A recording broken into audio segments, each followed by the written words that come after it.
البتہ ایک مسئلہ جو ہے نور اور بشر کا وہ ذرا تھوڑا سا میں حل کر دوں آج. آپ سمجھتے ہوں گے لا ینحل ہے.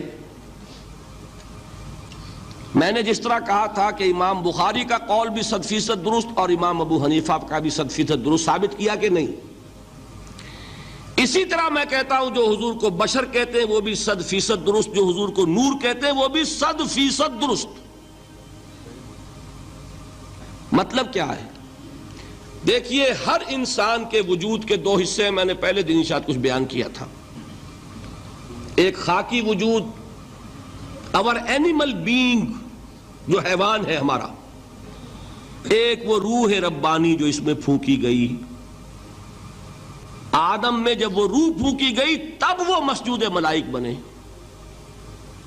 فَإِذَا سَوَّيْتُهُ وَنَفَخْتُ فِيهِ مِن رُوحِي فَقَعُوا لَهُ سَاجِدِينَ. دو جگہ آئے تھے قرآن مجید میں ایک شوشے کے فرق کے بغیر، سورہ حجر اور سورہ صاد. جب میں اس کو پوری طرح تیار کر لوں اور اس میں اپنی روح میں سے پھونک دوں تو گر پڑنا اس کے سامنے سجدے میں. ہمارا جو خاکی وجود ہے وہ ظلمانی ہے،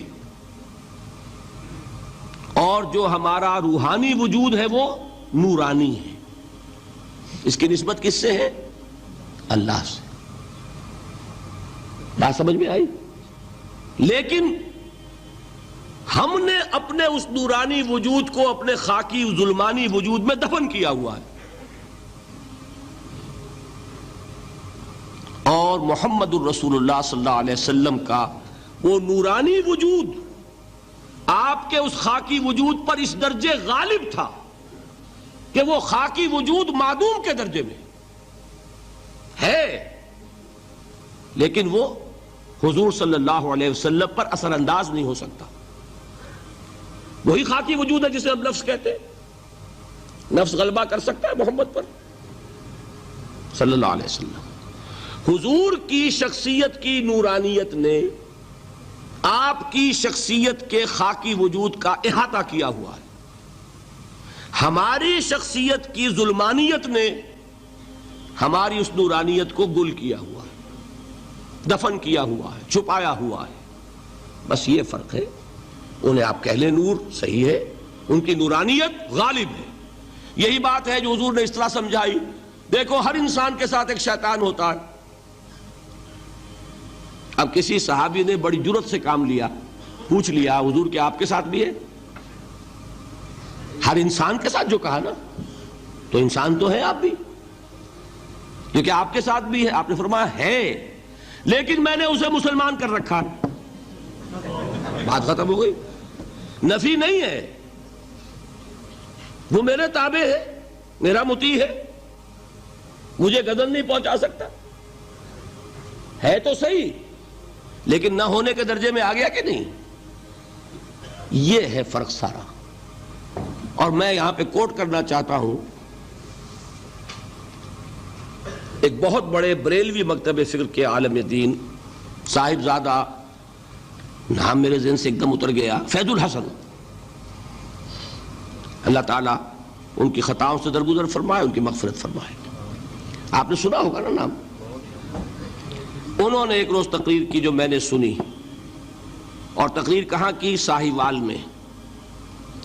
وہاں کا ایک بہت مشہور چوک ہے، مہاجرین، مسجد مہاجرین کہلاتی ہے، وہاں تقریر تھی ان کی، میں نے سنی. ان کے الفاظ یہ تھے کہ کیا آپ لوگ ہمیں جاہل سمجھتے ہیں؟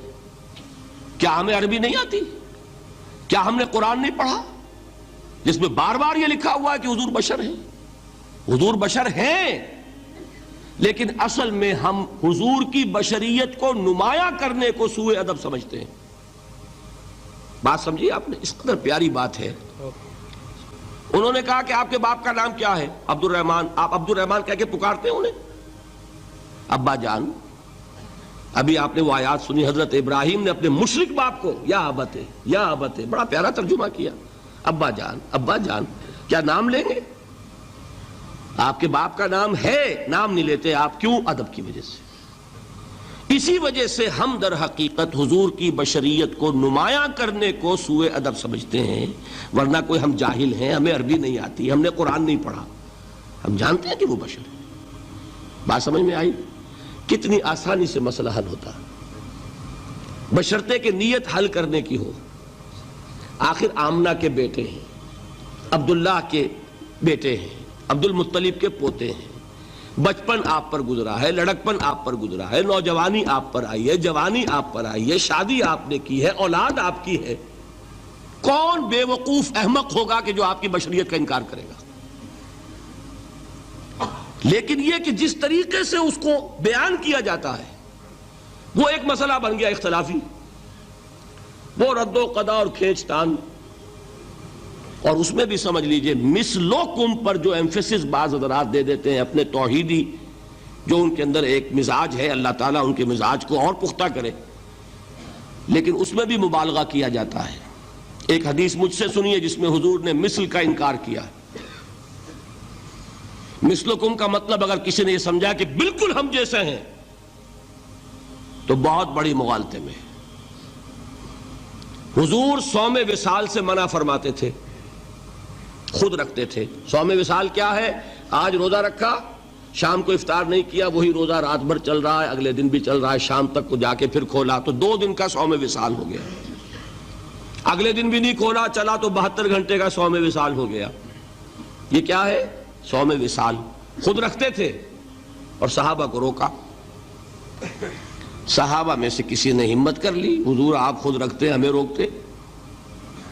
فرماتے ہیں ایکم مثلی، تم میں سے کون مجھ جیسا ہے؟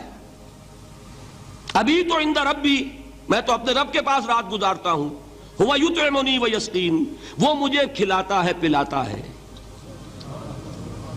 بتائیے کون ہے جو اس کا دعویٰ کرے گا؟ حضور کے خصائص ہیں۔ حضور خود فرماتے ہیں تم صرف سامنے سے دیکھتے ہو، میں پیچھے سے بھی دیکھتا ہوں۔ کہاں ہوا وہ مثلیت؟ اگر آپ نے بالکل اپنے جیسا سمجھ لیا تو بڑے مغالطے میں ہیں آپ۔ نبی کا مقام ہے، نبی کا رتبہ ہے، نبی کے خصائص ہیں۔ آپ سو گئے تو آپ کی نیند، آپ کی وضو ٹوٹ گئی اور نبی سو گیا تو کہاں گئی مثلیت پھر؟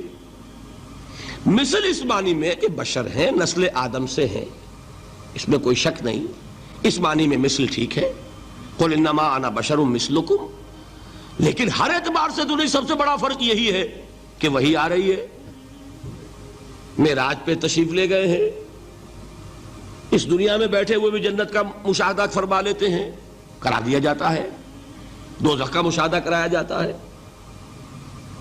فرشتے کو دیکھ رہے ہیں۔ یہ چیزیں ہیں، اور پھر خصائص جیسا کہ میں نے عرض کیا کہ آپ پیچھے سے بھی دیکھتے ہیں۔ آپ کا معاملہ یہ ہے کہ آپ اگر سو جائیں تو آپ کا وضو نہیں ختم ہوگا۔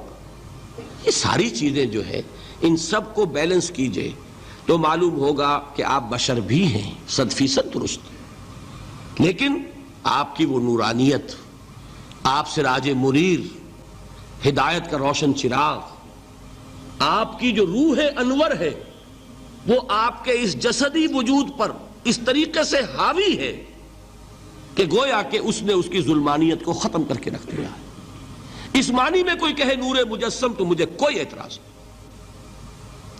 یہ ہے ان چیزوں کو جمع کرنے کی شکل، خواہ مخواہ کی کھینچ تان کے سوا کچھ نہیں۔